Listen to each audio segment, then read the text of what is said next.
오늘 민수기 7장을 우리가 읽었습니다. 이 민수기 7장을 보면은 이제 이스라엘의 12지파의 족장들의 예물에 대해서 나오고 있죠. 그래서 이들의 예물을 하나님께 드리라고 한 것을 보면서 헌신의 예물로서 하나님께 나가는 모습들을 보게 됩니다. 여러분, 6.25 전쟁 직후에 이제 울산에서 동태 장사를 하면서 생활하는 한 집사님이 있었습니다. 그 집사님은 동태 장사를 하면서도 마음에 간절한 소원이 있었습니다. 그 소원이 뭐냐면 하나님, 죽기 전에 반듯한 성전 하나 봉헌하고 천국에 갈 수 있게 해 주소서. 그러니까 죽기 전에 반듯한 성전 하나 봉헌하고 천국 갈 수 있는 그런 소원, 마음의 소원이었습니다. 이 집사님은 그렇게 10년 가까이 기도했습니다. 그런데 여전히 삶의 변화가 없었습니다. 그래서 그래도 포기하지 않고 동태를 이고 이 동네 저 동네 다니면서 간절히 기도했습니다. 하나님, 저의 꿈을 기억해 주세요. 하나님의 살아계심을 보여주세요 라고 기도했습니다. 그런데 어느 날 한 할머니가 그 집사님을 불렀습니다. 그래서 가보니까 그 할머니가 골동품 상자에서 복주머니 하나를 꺼내서 풀면서 이렇게 말했습니다. 여보시게, 이 동전들을 내가 평생 모은 동전 보따리들인데 이 보따리랑 동태 한 상자를 바꿔주게 라고 그렇게 말했습니다. 그분은 평생 모은 동전 보따리라는 말에 감동이 되어서 그냥 동태 한 상자와 바꾸어 주었습니다. 집사님은 이제 집에 가서 그 복주머니를 풀어보자 동전도 아닌 이상한 것이 하나 들어있었습니다. 너무 이상해서 목사님께 무엇인지 물어보았습니다. 목사님도 보니까 하도 이상해서 서울 인사동의 골동품 가게에 들려서 감정을 의뢰했습니다.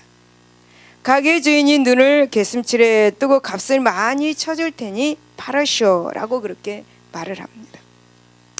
목사님은 이렇게 말하죠. 얼마 주겠소? 하고 물으니까 10만 원을 주겠다고 그 가게에서 말합니다. 그때 당시 10만 원. 목사님은 가슴이 덜덜 떨렸습니다. 그때 당시에 10만 원이면 엄청난 그런 금액입니다. 목사님이 대답했습니다. 내 물건이 아니고 감정만 하러 온 거니까 팔 수가 없습니다 라고 이렇게 말했습니다. 그런데 가게 주인이 다시 팔라고 조르면서 100만 원을 드리겠습니다 라고 했습니다. 그 말을 듣고 목사님은 그게 엄청난 골동품인 것을 눈치채게 되었습니다. 그래서 목사님은 팔 수 없다면서 가게 밖으로 나오자 가게 주인이 따라 나오면서 팔으라고 계속해서 말합니다. 이번에는 200만 원을 주겠소, 팔으시오 라고 그렇게 말했습니다. 그런 식으로 해서 계속 100만 원씩 올라가다가 500만 원까지 이렇게 올라갔습니다. 그래서 이제 목사님이 안 팔겠다고 하자 가게 주인이 말합니다. 이번이 마지막입니다. 600만 원 주겠습니다. 안 되고 그냥 안 되면은 그냥 갖고 가세요라고 이렇게 말합니다. 그때 목사님은 마지막 기회라는 것을 느끼고 600만 원의 그 골동품을 팔게 되었습니다. 그 골동품은 나중에 알고 보니까 6.25 전쟁 때에 6.25 때 미군 장교가 가지고 있었던 것인데 그 미군 장교가 전사해서 몸이 다 썩고 그 골동품만 남은 것을 할머니가 산에 가서 주워다가 이렇게 모아 놓은 것이었습니다. 여러분, 목사님은 이제 600만 원을 들고, 그 당시 600만 원 어마어마한 돈이죠. 그 600만 원을 들고 후들거리는 다리를 진정시키고 울산에 내려와서 그 집사님에게 600만 원을 보여주자 이 집사님의 눈물이 펑펑 쏟아졌습니다. 하나님 감사합니다. 하나님 정말 살아계심을 보여주셨지요 라고 그렇게 말합니다. 그 집사님은 400만 원을 목사님께 건축헌금으로 드렸고 200만 원이 남았습니다. 집사님은 또 기도했습니다. 하나님, 이 돈으로 무엇을 해야 합니까? 하나님께 물었습니다. 며칠 동안 기도하는데 어느 날 하나님께서 울산 바닷가에 있는 모래 자갈밭을 환상으로 보여주셨습니다. 그 자갈밭은 풀 한 폭이 나무 한 그루도 자라지 않는 곳이었습니다. 그곳은 거저줘도 같지 않은 땅인데 기도만 하면 자꾸 그곳의 땅이 이렇게 보였습니다. 자갈밭이. 그래서 그 땅이 모두 5,000평인데 평당 300만 원, 아니야 300원. 평당 300원에 150만 원을 주고 샀습니다. 그분은 그 땅을 가지고 몇 년 동안 계속 기도했습니다. 하나님, 저 땅을 어떻게 사용하실 건가요? 어느 날 집사님 집 앞에 자가용 한 대가 멈추더니 2명의 신사가 내렸습니다. 그들은 가방을 열더니 서류를 꺼내놓고 자기 땅을 팔라고 했습니다. 얼마 주겠냐고 물으니 1,000만 원을 주겠다고 했습니다. 집사님은 팔지 않겠다고 했습니다. 다시 며칠 후에 그 신사 일행이 또 와서 1억을 줄 테니까 팔아주십시오 라고 말합니다. 또 안 판다고 했습니다.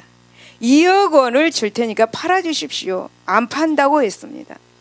그러다가 결국 29억에 팔았습니다. 박수 안 칩니까? 그곳이 어딘지 아십니까? 울산 현대자동차 정문 자리가 되었다고 합니다. 그 집사님은 다시 교회에 2억 원을 건축 헌금으로 내놓고 교회당을 크고 아름답게 지어 하나님께 드렸다고 합니다.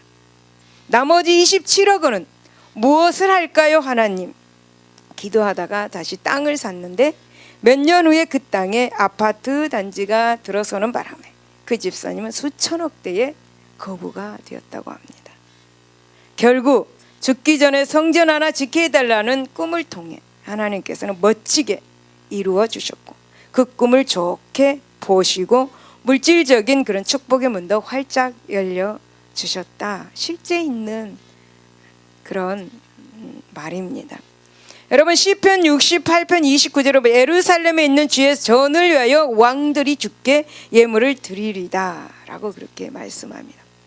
여러분 제가 이 이야기를 왜 들었냐면 지금 본문에서 예물에 대해서 나오고 있습니다. 여러분 이스라엘 백성들은 출애굽 제2년 1월 1일에 성막을 세웠습니다.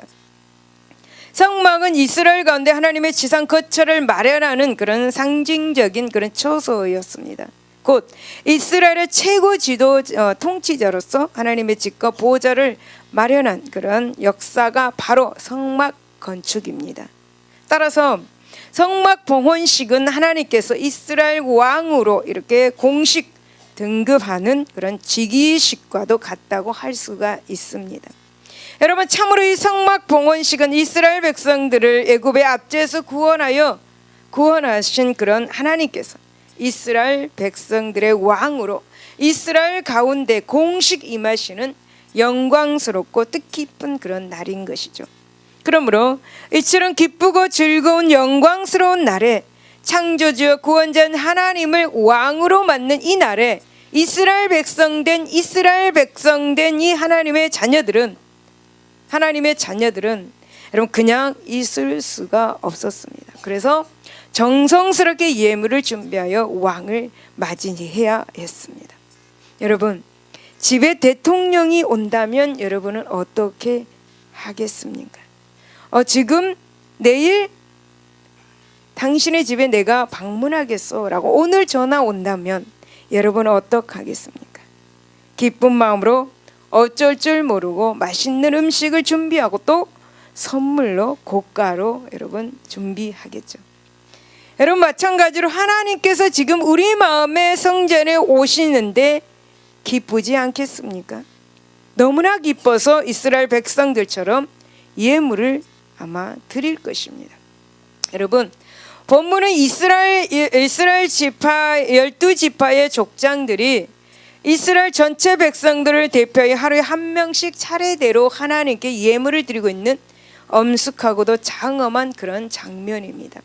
그런데 이 장엄한 이 예물 봉헌식은 성막을 건축한 바로 그날 출애굽 제2년 1월 1일에 행한 것입니다. 이 예물을 드리는 것은 성막 건축 후 얼마간의 시간이 경과한 다음에 이렇게 드려졌습니다. 곧 여러분 레위기의 각종 성결법과 그리고 인구 조사와 진영 배치를 모두 끝내고 또 시내산을 출애굽하기 직전에 출애굽 2월 8일경에 예물을 하나님께 드렸습니다.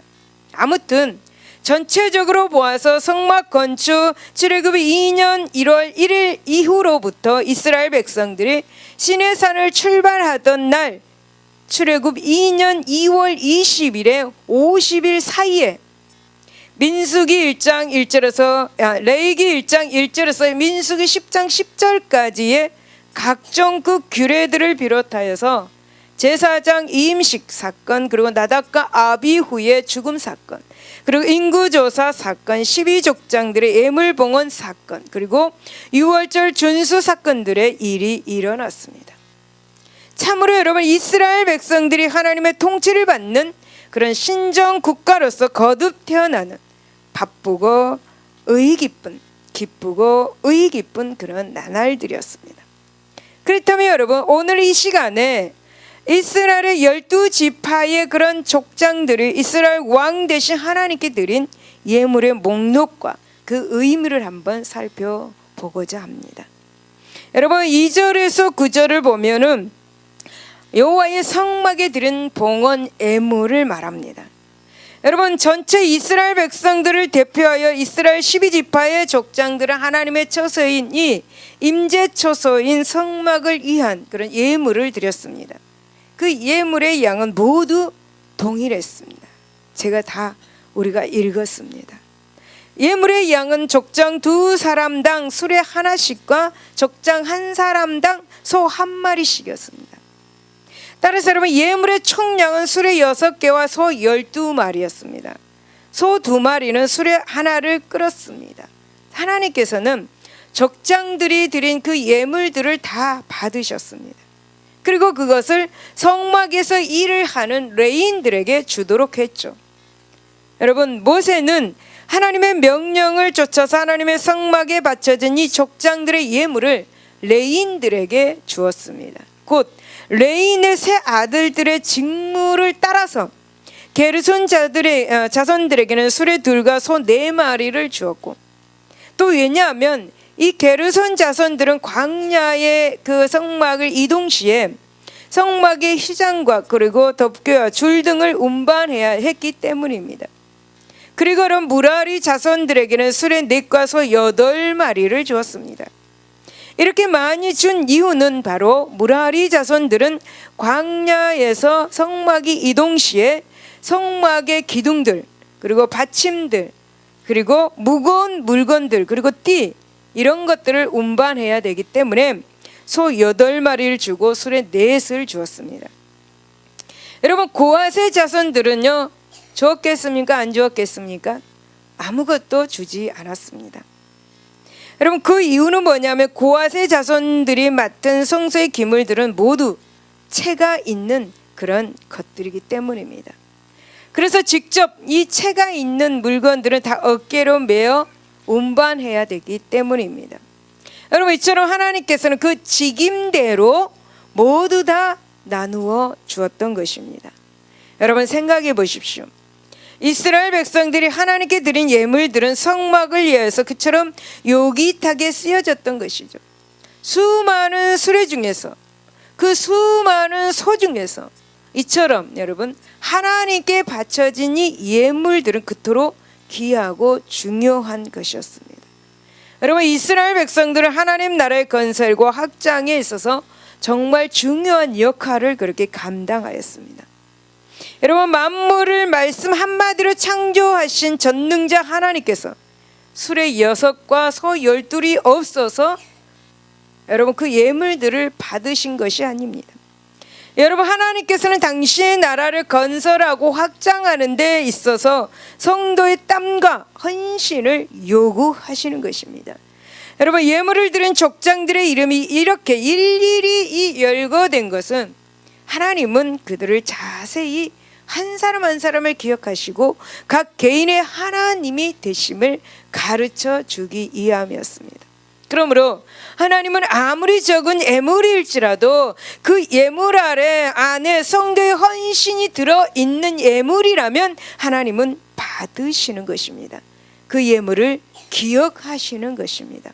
여러분, 하나님은 헌신이 들어있는 예물로 하나님 나라의 성벽을 쌓기를 원하십니다.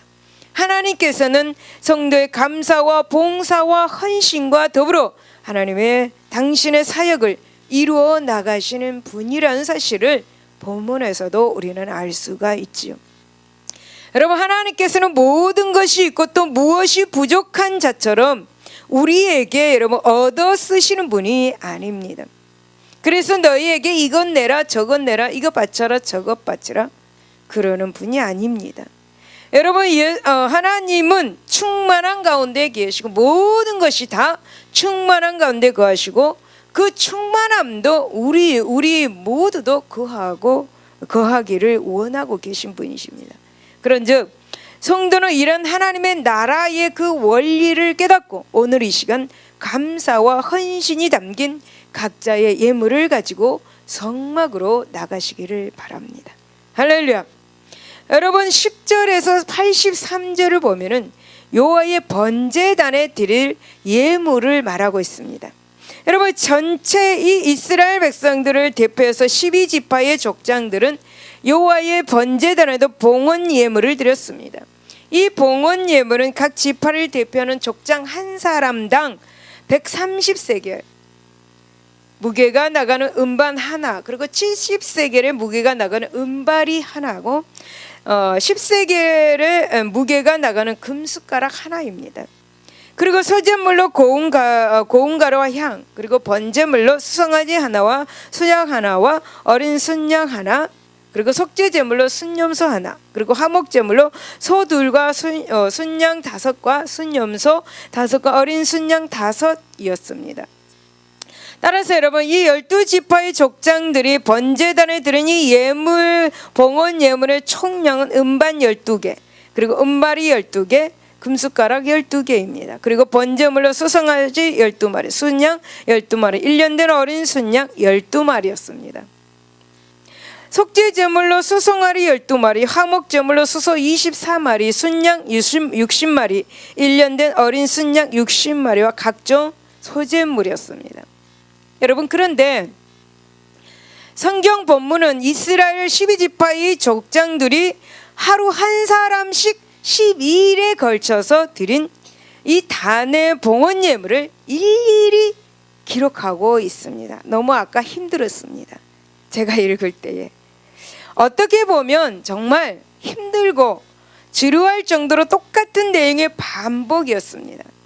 하지만 여러분, 좀 더 자세히 살펴보면은 하루하루마다 드린 이 족장들의 이름은 모두 다르다는 사실을 알 수가 있죠.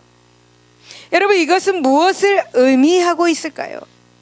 여러분, 이것은 하나님과의 교제는 1대1의 인격적인 교제가 이루어져야 한다는 것입니다. 하루하루 인격적인 교제가 이루어져야 해요. 하나님께서는 그 하나하나를 귀하게 보시기 때문입니다. 따라서 11명만 드리고 나머지 1명 정도 하는 마음은 절대 금물인 것입니다.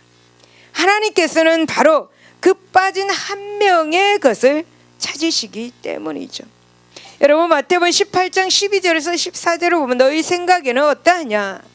만일 어떤 사람이 양 100마리가 있는데 그 중에 하나가 길을 잃었으면 그 99마리를 산에 두고 가서 길 잃은 양을 찾지 않겠느냐? 진실로 너희에게 이르노니 만일 찾으면 길을 잃지 아니한 99마리보다 이것을 더 기뻐하리라. 이와 같이 작은 자 중에 하나라도 잃은 것은 하늘에 계신 너희 아버지의 뜻이 아니다 라고 그렇게 말씀하십니다. 여러분, 그렇습니다.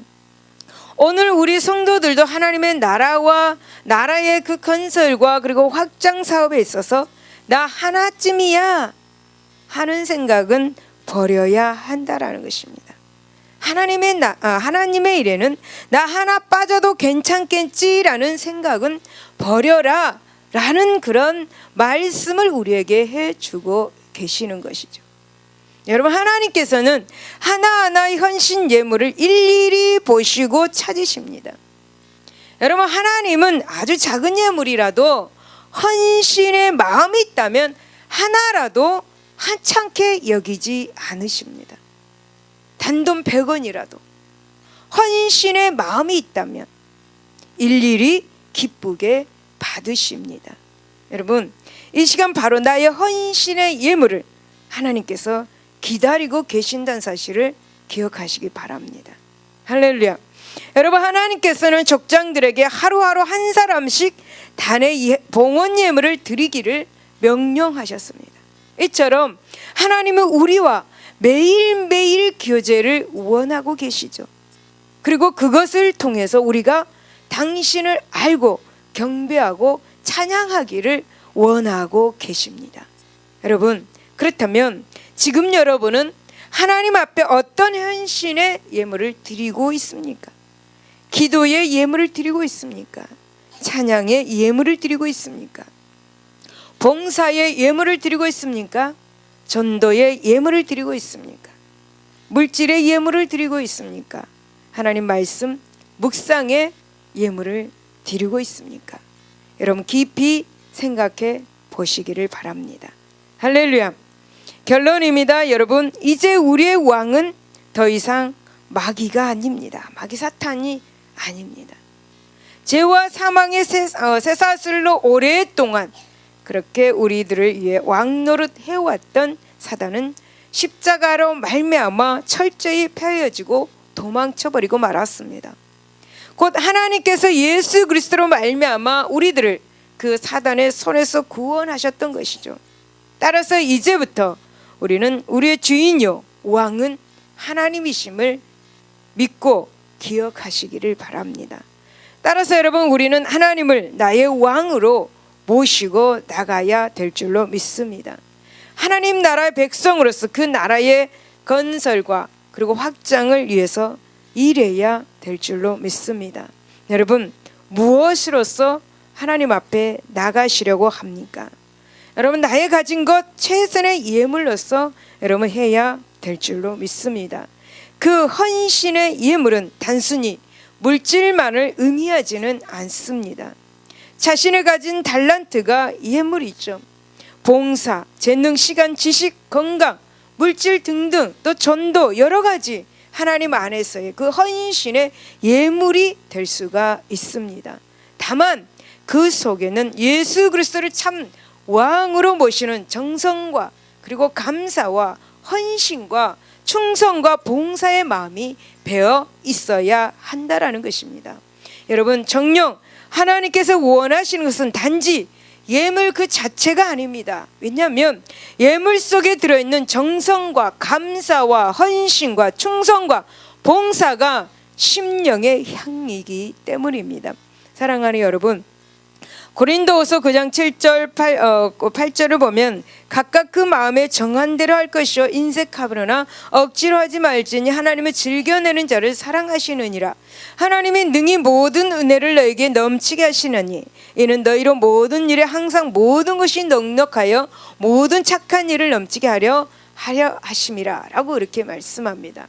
여러분, 하나님께서 예물을 드리라고 하는 것은 모든 일에 항상 모든 것이 넉넉하여 모든 착한 일을 넘치게 하게 하시려고 그렇게 예물을 정성껏 드리라고 그렇게 말씀하시는 것입니다. 그러므로 사랑하는 여러분, 항상 어떤 헌신의 예물을 드릴 때에 인색하거나 억지로 하지 마시기를 바랍니다.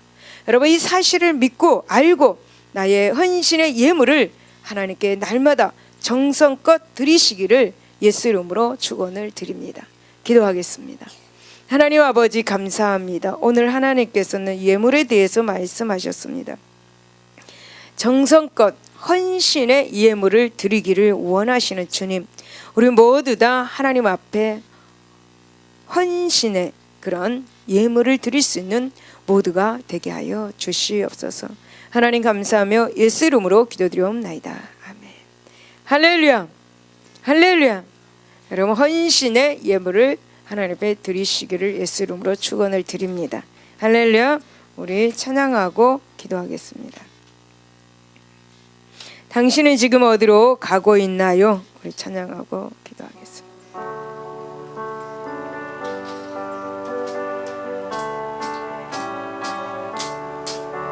당신은 지금 어디로 가나요? 발걸음 그겁게 세상 어디 쉴 곳 있나요? 머물 곳 있나요? 예수 안에는 안식이 있어요.